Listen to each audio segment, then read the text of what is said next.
بسم الله الرحمن الرحيم. كتاب أنزلناه إليك مبارك ليدبروا آياته وليتذكر أولو الألباب. صدق الله العظيم.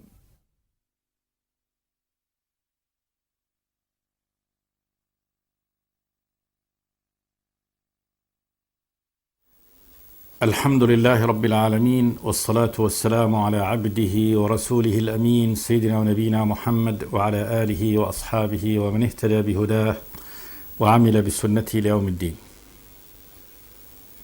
وبعد، فيقول الله تبارك وتعالى: إن الله يأمر بالعدل والإحسان وإيتاء ذي القربى وينهى عن الفحشاء والمنكر والبغي يعظكم لعلكم تذكرون. وأوفوا بعهد الله إذا عاهدتم ولا تنقضوا الأيمان بعد توكيدها وقد جعلتم الله عليكم كفيلا إن الله يعلم ما تفعلون. ولا تكونوا كالتي نقضت غزلها من بعد قوة أنكاثا تتخذون أيمانكم دخلا بينكم أن تكون أمة هي أربى من أمة إنما يبلوكم الله به وليبينن لكم يوم القيامة ما كنتم فيه تختلفون. ولو شاء الله لجعلكم أمة واحدة ولكن يضل من يشاء ويهدي من يشاء ولتسألن عما كنتم تعملون.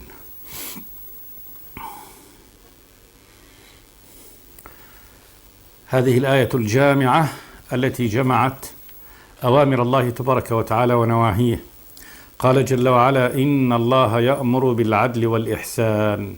إن الله، ذكر الله تبارك وتعالى نفسه هنا بالاسم، ما قال إنا نأمر، ليبين أن هذا أمر الله.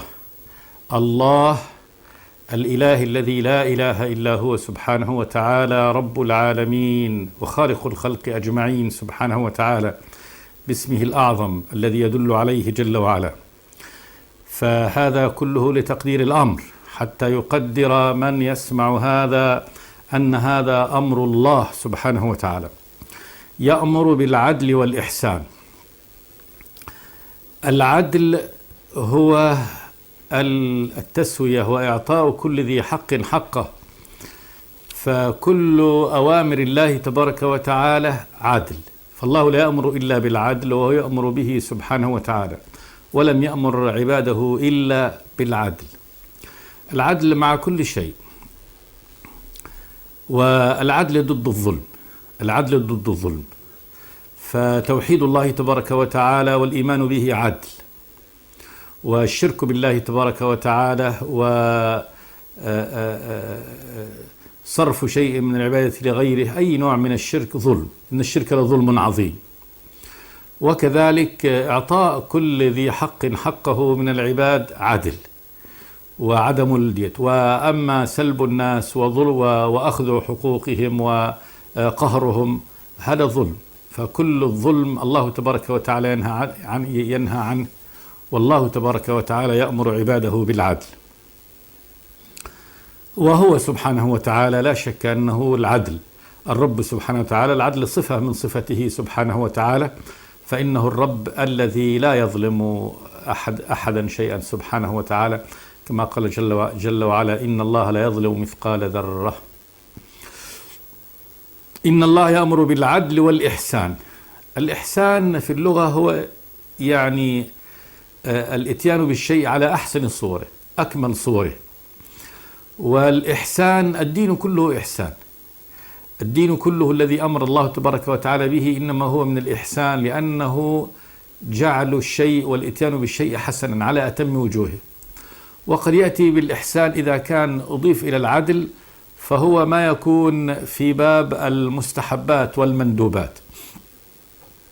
فالعدل هو الحق، الحد الأدنى من الحقوق، والإحسان هو ما زاد على ذلك. فإعطاء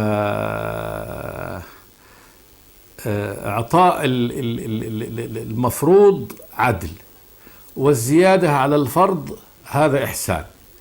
فمن أخذ حقه من ظالمه فعدل، من تجاوز لظالمه عن مظلمته فهذا إحسان.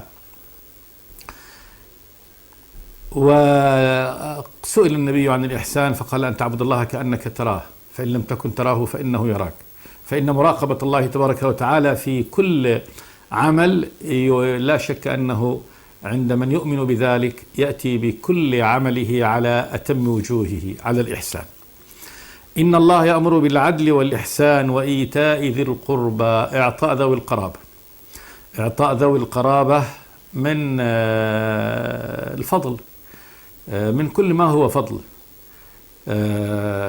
وذوي القربة يبدأ بعد الوالدين والإخوة، والقرابة من جهة الأب والقرابة من جهة الأم. ولا شك قرابة الأم مقدمة يعني في الإحسان على قرابة يعني من جهة الأب، كما قال النبي صلى الله عليه وسلم لما سئل: أي الناس أحق بحسن صحابتي؟ قال: أمك. قال: ثم من؟ قال: أمك. قال: ثم من؟ قال: أمك. قال: ثم من؟ قال: أبوك. فإعطاء ذوي القربة من أي جهة من الجهات هذا مما أمر الله تبارك وتعالى به. هذه جمعت كل المأمورات، كل مأمورات الله تبارك وتعالى: العدل والإحسان وإيتاء ذي القربى. والنصوص على ذلك فيما جاء كثيرة، يعني النصوص اللي هي مفردات العدل ومفردات الإحسان ومفردات ذوي القربى هذه كثيرة، ومما نص الله تبارك وتعالى عليه ونص عليه رسوله صلوات الله والسلام عليه. ثم ما لم ينص عليه، كل ما هو داخل في هذا، كل ما هو داخل في العدل والإحسان وإيتاء ذي القربى، إذن هو مما أمر الله تبارك وتعالى به. وينهى عن الفحشاء والمنكر والبغي، هذه مناهي الرب تبارك وتعالى. الفحشاء كل ذنب غليظ، غلظ في قباحته وفي خسته، فاحش، الفاحش هو الغليظ، وهذا يشمل كل الذنوب. فإن الله تبارك وتعالى لا ينهى إلا عن أمر فاحش، هذا كبائر الإثم. والمنكر كل ما هو منكر، يعني الله أنكرته الشرائع، تنكره الفطر السليمة، ما جبل الله تبارك وتعالى عليه أهل الفطر السليمة، فإنها تنكر بقلوبها، يعني أي أمر تنكره بقلوبها هذا هو مما يعني ينهى الله تبارك وتعالى عنه. والبغي العدوان والظلم، بغى اعتدى وظلم، فهذه كلها مناهي الرب تبارك وتعالى تشتمل هنا. الفحشاء الذنوب العظيمة، المنكر يدخل في هذا وما هو دون ذلك، والبغي أي نوع من الظلم على العباد. قال جل وعلا: يعظكم الله، يعظكم هذه الموعظة من الله، والموعظة أنه يأمركم بهذا وينهاكم، مبينا سبحانه وتعالى يعني أنه أولا الآمر والناهي. وإذا كان الله هو الذي يأمر وينهى فإن الأمر عظيم، فإن الأمر عظيم. عندما يقول لكم إن الله هو الذي يأمركم بهذا، فقدروا هذا أنه ليس كأمر أي أحد، بل هذا أمر الله تبارك وتعالى وهذا نهيه. يعظكم به، يعظكم بهذا القول، ويرشدكم إلى ما يأمر به وإلى ما ينهى عنه. والوعظ هو هذا الأمر الذي يحتف كذلك بما بالآثار التي تترتب على هذا. فالآثار التي تترتب على الفعل من الكرامة والفضل والإحسان من الله تبارك وتعالى، وما يترتب على ترك الأمر الإلهي من العقوبة في الدنيا والآخرة. يعظكم لعلكم تذكرون، يعني لعلكم أن تتذكروا أوامر الله تبارك وتعالى فتعقلوها وتعملوا بها. ثم قال جل وعلا: وأوفوا بعهد الله إذا عاهدتم ولا تنقضوا الأيمان بعد توكيدها. هذا مضاف إلى هذا، أن الله يأمر بهذا ويأمركم كذلك بأن كل ما عاهدتم عليه بعضكم بعض بعهد الله، العهد الذي قطعتموه بينكم وبين بعضكم بعض، وهو عهد الله. أعطيتم أن الله شهيد على هذا الأمر، وأعطيتم عهدكم، يعني العهد هو الميثاق المؤكد، وجعلتم الله شاهد على هذا. وأوفوا بعهد الله ما عاهدتم به. كل عهد، كل ميثاق يقوم بين طرفين، وقد عاهدوا بهذا العهد وجعلوا الله تبارك وتعالى عليهم كفيلا وشهيدا عليهم. قال وأوفوا بعهد الله إذا عاهدتم. أيا كان هذا العهد، ما دام أنه يعني في الشروط المشروعة بين مسلم وكافر، بين مشتري وبائع، بين مؤجر ومستأجر، بين الزوجة وزوجها، بين أفراد يتحالفون على أمر من الأمور، أي أمر يكون فيه يعني اشتراط وعقد بين طرفين، فهذا عهد قد أوثقوه. وإذا كان هذا بشهادة الرب تبارك وتعالى فينسب هذا العهد إلى الله. وأوفوا بعهد الله إذا عاهدتم ولا تنقضوا الأيمان بعد توكيدها.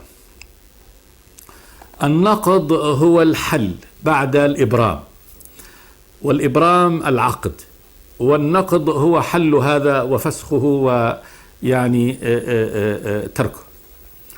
الأيمان الأقسام، يعني أقسمت يمين على أن تفي بهذا الأمر، أقسمت يمين فلا تنقض يمينك بعد توكيدها، بعد أن أكدتموها وعقدتموها وأخرجتموها يعني من القلب وقلتموها وأكدتموها، هذا توكيدها.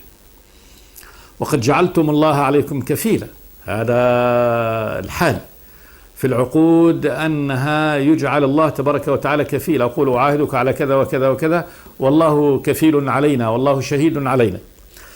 ومعنى أنه والكفيل هو الذي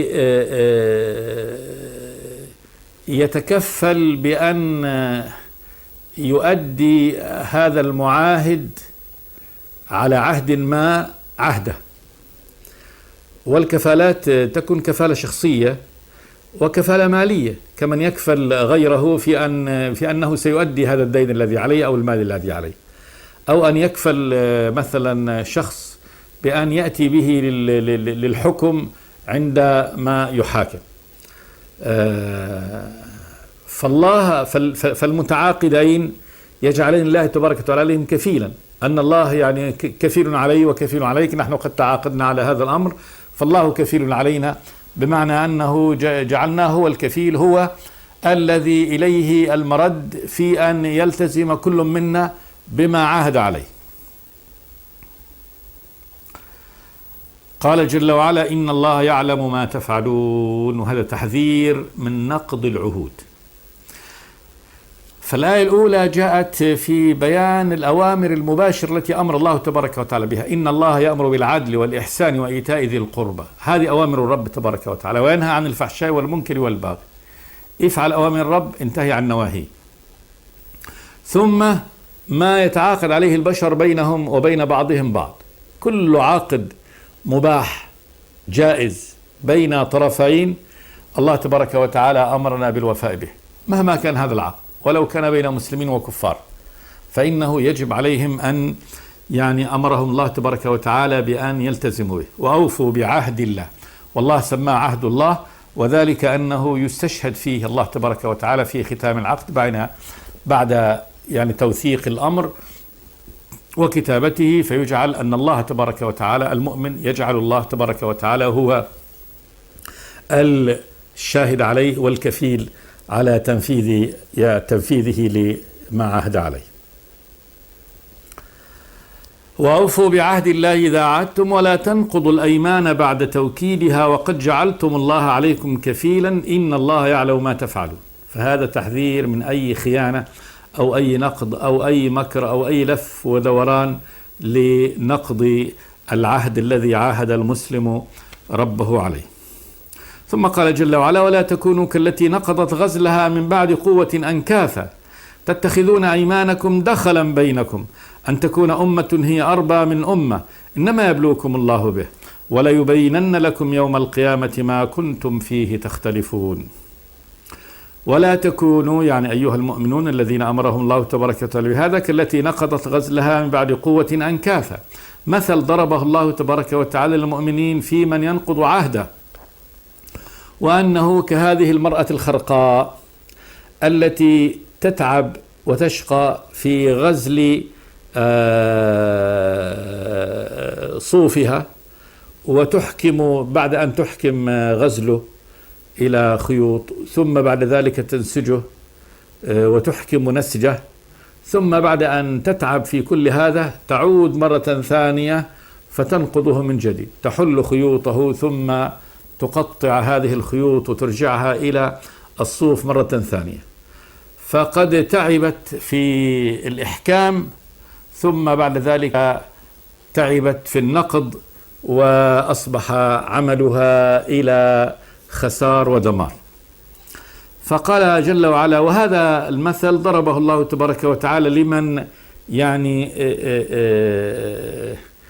يضع شروط لميثاقه ولعهده، ثم بعد ذلك ينقضها، وإذا نقضها وبالتالي هنا أخلف عهده مع الله تبارك وتعالى وقد جعل الله كفيلا عليه، فإنه ينتظر عقوبة الرب تبارك وتعالى، وبالتالي يكون ما تعب فيه من إيمانه وعمله الصالح وتقواه كل هذا قد نقضه بعد ذلك بنقض عهده مع الله جل وعلا. ولا تكونوا كالتي نقضت غزلها من بعد قوة، يعني من بعد أن كان غزلها قد يعني قوته أنكاثا. الأنكاث اللي هي القطع المتفرقة، جمع نكث. تتخذون أيمانكم دخلا بينكم، تتخذون أيمانكم دخلا بينكم. اليمين والقسم تتخذه الدخل. الدخل هو الخبيثة، يعني أنك مخفي تحلف وهو يخفي في صدره أنه سينقض هذا الأمر، وأنه بينه وبين يعني من هم معه في هذا الأمر يقول يعني نعد ثم نخلف بعد ذلك وننقض. تتخذون أيمانكم دخلا بينكم أن تكون أمة هي أربى من أمة، أن تكون أمة هي أربى من أمة، جماعة أربى من جماعة، أكبر من أربى أكثر. فإذا كان هناك عهد بين يعني المسلمين وهم قوة وبين غيرهم وهم قلة، فلا يهتمون بنقض العهد. عدم اهتمامهم هنا بنقض العهد لأنهم قوة، ما يستطيع لن يستطيع الطرف الثاني أن يعني ينتقم لحظه وحقه. لا، بل أنت عاهدت الله تبارك وتعالى، فسواء كنت في موضع القوة أنت والآخر في موقع الضعف أو العكس، فإنك يجب أن توفي لله تبارك وتعالى. أن تكون أمة هي أربى من أمة. قال جل وعلا: إنما يبلوكم الله به، إنما يبلوكم الله به، يبتليكم الله تبارك وتعالى به، بهذا الأمر، بأن توفوه، بأن توفوا ما عاهدتم عليه، وأن هذا خلاص ما دام أنت عاهدت على هذا الأمر يجب أن تلتزمه وأن توفي به. وليبينن لكم يوم القيامة ما كنتم فيه تختلفون. وليبينن لكم، بالتأكيد أن الله تبارك وتعالى سيبين لعباده يوم القيامة ما كانوا فيه يختلفون، كل ما يختلفوا فيه، في شأن التوحيد والشرك، في شأن الإيمان والكفر، في أي شأن من الشؤون، في هذه العقود التي يعني عقدوها بعضهم مع بعض. ولا شك أنه ليس هنا إذا كان هناك البيان فإنه ما يترتب على هذا البيان بعد ذلك من العقوبة والجزاء، ففي جزاء بعد هذا البيان. ولا يبين لكم يوم القيامة ما كنتم فيه تختلفون. ثم قال جل وعلا: ولو شاء الله لجعلكم أمة واحدة ولكن يضل من يشاء ويهدي من يشاء ولتسألن عما كنتم تعملون. ولو شاء الله تبارك وتعالى لجعلكم أمة واحدة، كلكم على الهداية، ليس فيه مؤمن وكافر وأمة كافرة وأمة مؤمنة، بل يجعلكم الله تبارك وتعالى أمة واحدة على التوحيد. لو شاء الله تبارك وتعالى أن يكون ذلك لكان. ولكن يضل من يشاء ويهدي من يشاء، ولكن تمت إرادة الله تبارك وتعالى مشيئته أن يضل من يشاء الله تبارك وتعالى إضلاله، وأن يهدي من يشاء الله تبارك وتعالى هدايته. ولا تسألن عما كنتم تعملون، يعني أن الأمر راجع إلى مشيئة الله تبارك وتعالى، ولكن لا بد أن يكون هناك سؤال عن عمل الإنسان. فإن الله تبارك وتعالى يضل من يشاء باتخاذ هذا الضال سبيل الضلالة، فإن الله تبارك وتعالى يضل، ويهدي من يشاء سبحانه وتعالى باتخاذ هذا يعني المهتدي سبيل الهدى. فمن توجه إلى الله فأما من أعطى واتقى وصدق بالحسنى فسنيسره اليسرى، وأما من بخل واستغنى وكذب بالحسنى فسنيسره العسرى. فقل من كان في الضلالة فليمدد له الرحمن مدا، فلما زاغوا أزاغ الله قلوبهم. فإن الإضلال والهدى بأسباب جعله الله تبارك وتعالى بأسباب، ولذلك سيحاسب الله تبارك وتعالى كلا على اتخاذه الطريق الذي اتخذه. ولا تسألن عما كنتم تعملون. لهذه الآية كذلك معنى آخر غير هذا المعنى، وهو ولا تكونوا كالتي نقضت غزلها من بعد قوة أنكاثا تتخذون أيمانكم دخلا بينكم أن تكون أمة هي أربى من أمة، أن تكون أمة الكفر أربى من أمة الإسلام فتنقضوا عهدكم مع الله تبارك وتعالى وتميلوا إلى الكفر وترجعوا عن إيمانكم. إنما يبلوكم الله به، إنما يبلوكم الله تبارك وتعالى أحيانا بكثرة الكفار وغلبتهم وضعفكم، وهل تبقون على الإيمان والإسلام أم لا. وليبينن لكم يوم القيامة ما كنتم فيه تختلفون، ولو شاء الله لجعلكم أمة واحدة، جعلكم كلكم يعني مهتدين، ولكن يضل من يشاء ويهدي من يشاء، ولا تسألن عما كنتم تعملون. ثم أكد الله تبارك وتعالى الأمر، قال ولا تتخذوا أيمانكم دخلا بينكم فتزل قدم بعد ثبوتها وتذوقوا السوء بما صددتم عن سبيل الله ولكم عذاب عظيم. هنا تأكيد من الله تبارك وتعالى إلى أن من حلف بالله وأقسم بالله على أمر وأكده ثم بعد ذلك مال عنه فإنه تزل قدمه عن الإيمان. ولا تتخذوا أيمانكم دخلا بينكم، لا تتخذ اليمين الحلف بالله تبارك وتعالى دخل في قلبك، دخن ودخيلة من دخائل الشر، وأنت تنوي بعد ذلك وتريد بعد ذلك أن لا تستجيب ولا تلتزم بما التزمت به باليمين، فتزل قدم بعد ثبوتها. والزلل هو يعني الزلق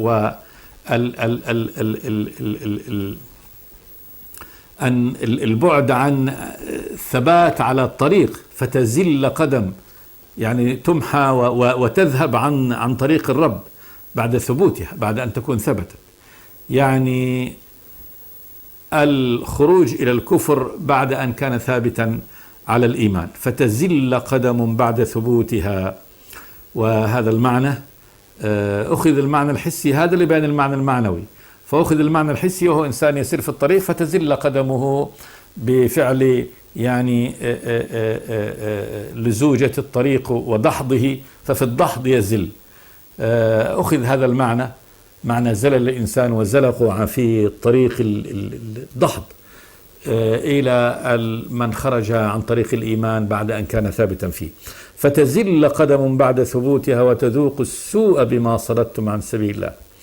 وتذوق السوء كله في الدنيا والآخرة، وأعظم السوء نار جهنم عياذا بالله، بما صددتم أي بسبب صدكم عن سبيل الله. وذلك أن الذي يدخل الإيمان ويكون فيه ويقسم على الأمر ثم يخرج منه فإنه يصد غيره عن الدين، يصد غيره عن الدين بما صددتم عن سبيل الله ولكم عذاب عظيم في الآخرة. هذا وعيد شديد من الله تبارك وتعالى لمن فعل ذلك. كل من عقد اليمين واتخذ يمينه دخلا بينه. ولا تتخذوا أيمانكم دخلا بينكم فتزل قدم بعد ثبوتها وتذوقوا السوء بما صددتم عن سبيل الله ولكم عذاب عظيم. ولا تشتروا بعهد الله ثمنا قليلا إنما عند الله هو خير لكم إن كنتم تعلمون.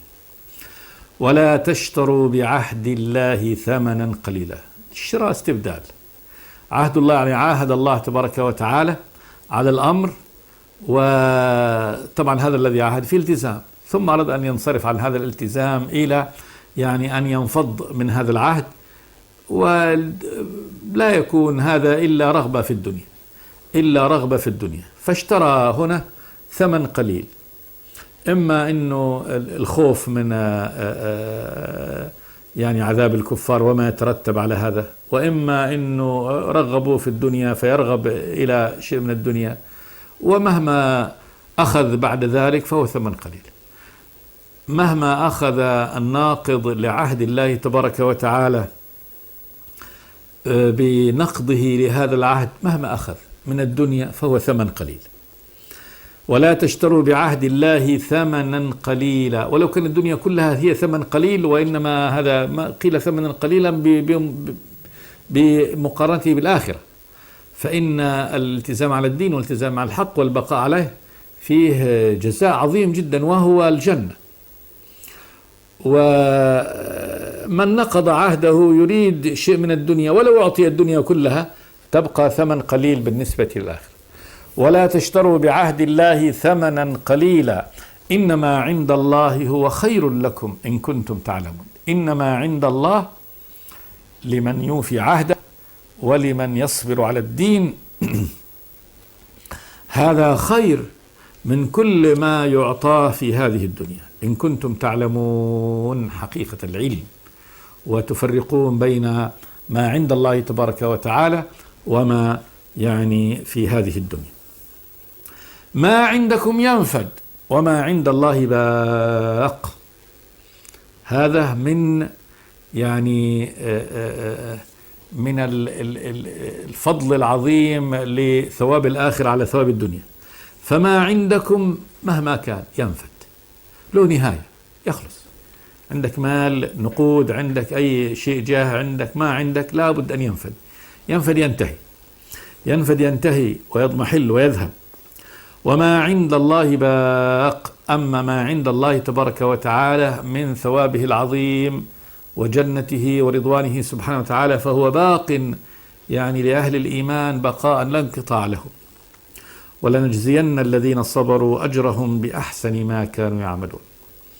وهذا إقسام من الرب تبارك وتعالى يخبر بأن الذين صبروا على الإيمان، على الإيفاء بعهودهم التي عاهدوا الله تبارك وتعالى عليها وعاهدوا عليها غيرهم، الذين صبروا على ذلك الله أخبر بأنهم سيجزيهم أجرهم بأحسن ما كانوا يعملون.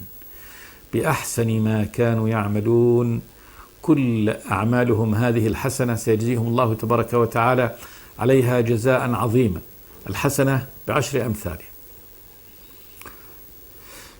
ومن هم بالحسنة فقط فإنها تكتب له حسنة، فإذا عملها كتبت 10 حسنات إلى 700 ضعف، إلى أضعاف كثيرة لا يعلمها إلا الله تبارك وتعالى، إلى أن يعطيها الله تبارك وتعالى بغير حساب يعني بغير عد، فيجزيهم الله تبارك وتعالى أجرهم بأحسن ما كانوا يعملون، أو بأحسن ما كانوا يعملون على أحسن ما كانوا يعملون، فيعطيه الله تبارك وتعالى يعني الثواب على أحسن ما قدمه من العمل. فأحسن ما أدى من الصلاة يعطى ثواب كل الصلاة بمستوى يعني هذا الإحسان الذي بلغه.